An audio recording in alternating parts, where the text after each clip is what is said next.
கடக ராசியில் இருக்கிற 3 நட்சத்திரங்களில் முத்தாய்ப்பா ஆயில்யத்தை பற்றி சிறு குறிப்பு பார்க்கலாம். அரசன் அப்படின்னா சிம்மங்கிறது போல் அரசி அப்படின்னா கடகத்தை சொல்கிறது. அது சந்திரனோட வீடு. ஆயில்யம் பெண்களை எடுக்கும்போதே பதட்டப்பட்டு பதறி ஓடுவாங்க. ஏன்னா இது மாமியாருக்கு ஆகாது அப்படின்னு சொல்லுவாங்க. ஆயில்யத்தை எடுக்கும்போது, அதாவது மருமகளை கொண்டு வரும்போது மாப்பிள்ளை வீட்டார் பயப்படுவாங்க. அந்த பயம் தேவையில்லை, ஆனால் ஏற்கனவே அந்த பயம் இருந்திருக்கு அப்படிங்கிறதும் குறிப்பு இருக்குது. அது என்னென்னா, அந்த காலத்தில் எல்லாருமே கூட்டு குடும்பமாக தான் இருப்பாங்க. அப்போ அதாவது ஃபுல் கெப்பாசிட்டியுமே இந்த பொண்ணு போகிறா இல்லையா, அவளோட மாமியார் அங்கே ரொம்ப ஒரு கஷ்டப்பட்டு அந்த குடும்பத்துக்கு அவ்வளவு அவங்க தூக்கி அந்த சுமையை சுமந்துக்கிட்டு இருப்பாங்க. எது கூட்டு குடும்பம்னா என்ன, ஒரு 25 பேர் தோராயமாக இருப்பாங்கன்னு வைங்க.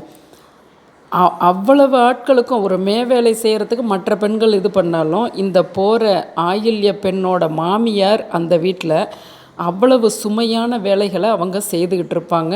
ரொம்ப கஷ்டப்பட்டு அந்த குடும்பத்தை அந்த சமையல்ங்கிற அந்த விறகுல எரித்து பண்ணி அதுபோல் ரொம்ப கஷ்டப்பட்டுக்கிட்டு இருக்கிற அந்த வீட்டுக்குள்ளே இந்த பெண் போகும்போது ரொம்ப லாவகமாக, ரொம்ப ஈஸியாக, ரொம்ப யதார்த்தமாக அந்த வேலையை அப்படி சொடக்கு போடுற நேரத்தில் அவங்களுக்கு அந்த புரிதல் ரொம்ப அருமையாக செய்வாங்க. அப்போ அந்த குடும்பத்தில் இருக்கவங்கெல்லாம் இப்போ இவங்க தானே அந்த வீட்டு பெண்மணி, அதாவது இந்த போனவளோட மாமியார் இருக்கா இல்லையா, அவங்கள ரொம்ப தெய்வமாக நினச்சிட்டு இருந்திருப்பாங்க. அப்போ இந்த பொண்ணு சொடக்கு போட்டு அந்தந்த பருவ காலத்தில் நான் சொல்கிறேன், அந்தந்த கட்டங்களில் இவங்க போய் அந்த லெகுவாக செய்யும்போது எல்லாத்துக்கும் ஒரே ஆச்சரியமாக இருக்கும். இவங்களோட கேரக்டர் அந்த மாதிரி. அவங்க மாமியார் செய்த அதே சாதத்தை இவங்களும் 4-5 பேர்த்த அப்படி கூட்டிக்குவாங்க. நீங்கள் இதை பண்ணுங்கள், அதை பண்ணுங்கன்னு ஆர்டர் போடுவாங்க. வாங்க எல்லோரும் வாங்க அப்படின்னு அரவணைச்சி இது பண்ணுவாங்க. ஏன்னா தாய் கிரகம் இல்லையா, சந்திரனோட வீடு கடகம். அப்போ எல்லாத்தையும் அரவணைப்பாங்க, வான்னு சொல்லி இது பண்ணுவாங்க. டக்கு டக்குன்னு அந்த வேலையை முடிச்சுட்டு போயிடுவாங்க. அப்போ அந்த மாமியாருக்கு கொஞ்சம் சுருக்குங்கும், கொஞ்சம் ஒரு திகில் பாஞ்ச மாதிரி தானே இருக்கும். நம்மளோட இந்த ஒரு அதாவது குடும்பத்திலே ஒரு பதவிகள் அப்படின்னு பார்த்தோன்னா, எப்படி நிதி எந்த அளவுக்கு இதோ அதுபோல் இந்த கிச்சன் அதுவுமே ஒரு கேபினெட் பதவி போல். அது இவ்வளோ ஈஸியாக இப்போ மக்களால், வீட்டுக்குள்ளே இருக்க மக்களால் புரியப்படுறதுக்கான காரணம் யார்? இந்த வந்திருக்க மருமக. அந்த இடத்துல தான் அந்த சைக்காலஜி, உளவியல், போர், வார் அங்கே ஆரம்பிக்குது. அதில் பாதிக்கப்படுறது யார்? சாட்சாத் அது நம்ம ஆண் பிள்ளை தான். அவ்வளவு நல்லவங்களா இந்த ஆயில்ய நட்சத்திரக்காரங்க அப்படின்னா, இவங்க பாம்பு போல் சீரை தான் செய்வாங்க. அதாவது இவங்க மனசில் எதை நோக்கி போகிறாங்கன்னே தெரியாது. இப்போ 10 பேர்த்த கூப்பிட்டு நீங்கள் இதை பண்ணுங்கள், அதை பண்ணுங்கள், இப்படி செய்யுங்க அப்படின்னு சொல்லி அரவணைச்சு அந்த குக்கிங் பண்ணுறாங்க இல்லையா, அது அந்த திறமை, அந்த சாதுரியத்தினால பண்ணுவாங்க. ஆனால் அது எப்படியோ முடித்து அழகாக செஞ்சுருவாங்க, ருசியாக செஞ்சுருவாங்க.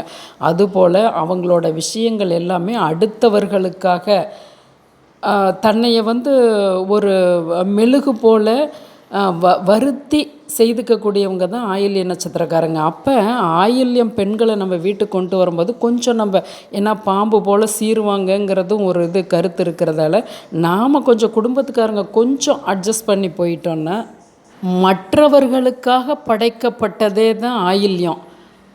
அப்படி நீங்கள் எப்படி புரிஞ்சுக்கணுன்னா, இப்போ ராமரோட கூட போனது லக்ஷ்மணன். ராமராவது சீதை கூட அப்படியே இருந்தார், அதை நோக்கி போனார். லக்ஷ்மணன் தன்னோட அந்த சகோதரனுக்காக தன் மனைவியெல்லாம் விட்டுட்டு வந்ததுங்கிறத பாருங்களேன். அப்படி அதுபோல் அந்த அடுத்தவங்களுக்காகவே அவங்க படைக்கப்பட்டவங்க. அப்போ நாம் கொஞ்சம் அட்ஜஸ்ட் பண்ணி போய்க்கணுங்கிறது இதில் கருத்து.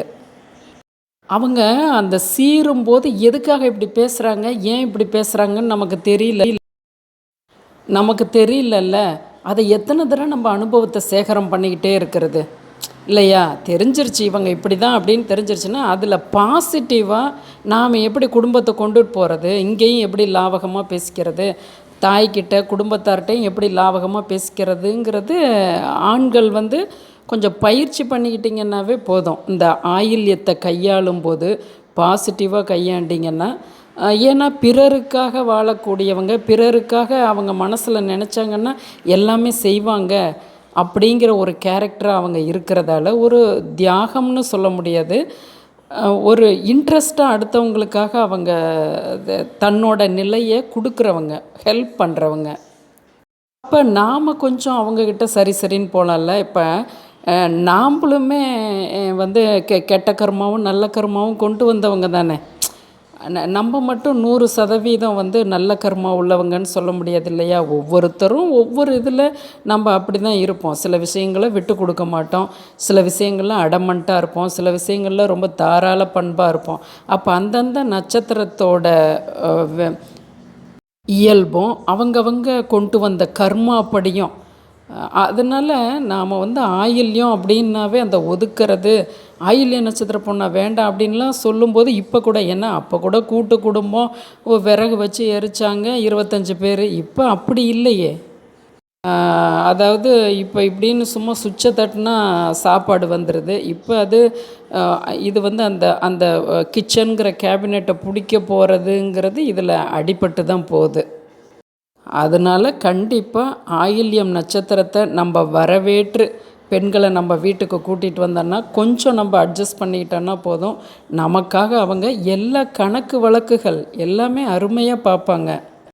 ஆடிட்டர் போல், கணக்கன் போல் ரொம்ப அருமையாக நம்மளோட குடும்பத்தோட எல்லா வரவு செலவு கணக்குகள், நீ இப்படி இரு இப்படி இரு, நீ கொஞ்சம் உன்னை இப்படி மாற்றிக்கோ அப்படி இப்படி அப்படின்லாம் ரொம்ப அருமையாக வழிகாட்டுதல் கூடிய ஒரு நல்ல ஒரு சிறப்பம்சம்லாம் இருக்குது. ஆனால் எல்லா நேரத்துலையும் அவங்களுக்கு எல்லாமே கைகூடி வராது. அதுதான் கர்மாங்கிறது.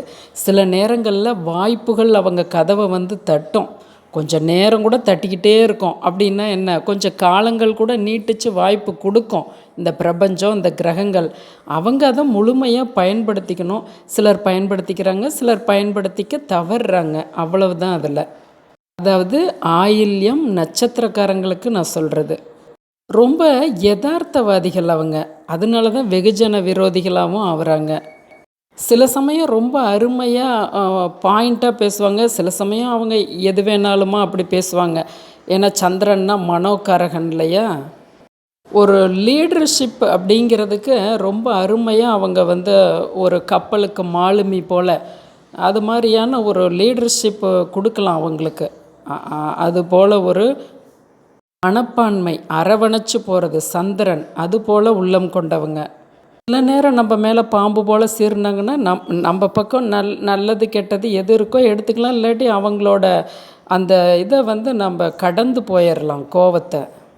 ஆயில்ய நட்சத்திரமான நீங்கள் எப்பயுமே தண்ணியை சொட்டு சொட்டாக ஒழுவ விடுறது, தண்ணியை வேஸ்ட் பண்ணுறது, இதெல்லாம் செஞ்சிங்கன்னாவே உங்களுக்கு கெட்ட கர்மம் ஆட் ஆகும். தண்ணீரை வீண் பண்ணக்கூடாது. அது உங்களோட வாழ்நாள் முழுதுமே நீங்கள் ஞாபகம் வச்சுக்கணும். இதுபோல் இந்த ஆயில்ய நட்சத்திரம் ஆணோ பெண்ணோ இவங்களோட மாமியார் வந்து உடம்பு முடியாமல் போகிறாங்களே இவங்க வந்தோன்னு தான் அப்படிங்கிறது ஒரு அழுத்தமான குற்றச்சாட்டு நிறைய இடத்துல இருக்குது. அதாவது இந்த ஆணோ பெண்ணோ ஒரு வீட்டுக்கு போகிறதால அந்த மாமியார் அதனால தான் உடம்பு முடியாமல் போகிறாங்க இல்லை, அவங்க ஆல்ரெடி அதுபோல் மாமியாரே அமையிறாங்க. அந்த புரிதல் நமக்கு வேணும். இப்போ ஆயில்யத்தை எடுக்காமல் வேறு நட்சத்திரத்தை எடுத்தாலும் உங்களுக்கு இந்த உடம்பு முடியாமல் போகுது, இது இந்த அளவுக்கு உடம்பு வீக்கானதுங்கிறது கண்டிப்பாக இருக்க தான் செய்யும். உடல்நிலை சரியில்லாத மாமியார் அமைவாங்க இந்த ஆயில்ய நட்சத்திரக்காரங்களுக்கு. அப்படி நீங்கள் பாசிட்டிவாக எடுங்க. அதுபோல் ஆயில்ய நட்சத்திரக்காரங்களான நீங்கள் யதார்த்தவாதிகளாக இருக்கிறீங்க. அதே போல் உங்கள் மனசில் என்ன இருக்குன்னு அடுத்தவங்க புரிஞ்சுக்க முடியாத அளவுக்கு ஒரு சீற்றத்தை கொடுக்குறீங்க. அதை தவிர்க்கணும். தியானம் பண்ணி வரும் பொழுது உங்களுக்கு எல்லாமே வசமாகும்.